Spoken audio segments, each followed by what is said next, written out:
Hey everyone, time to check on the cat house progress. Hey there, Bebel. Hey there, Magpie.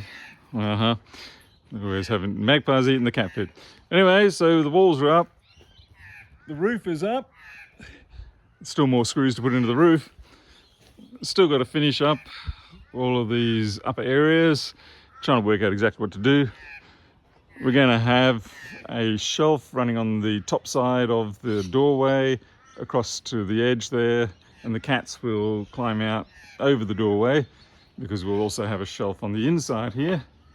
Got insulation in, we absolutely need that. All the walls are insulated as well, and that's 1/2 inch structural pine. You have to paint that. So I went for the structural pine because it means it's very easy for me to screw things onto it. We've got a hole there that needs to be taken away for the air conditioner. We've got a cat door on the back here. We'll have a shelf as well, so the cats will be able to come out and enjoy the, whatever they want to do above the air conditioner.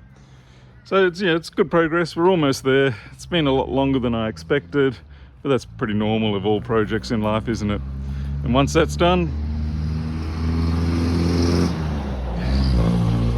we're going to move this fence from this post up to the star picket in the blocks here, roughly, and then to the main fence.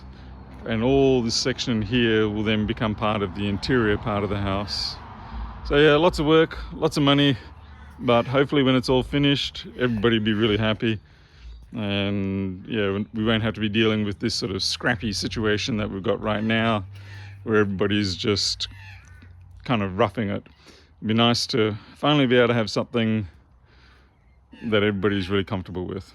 So thanks for watching, and I'll see you all next time.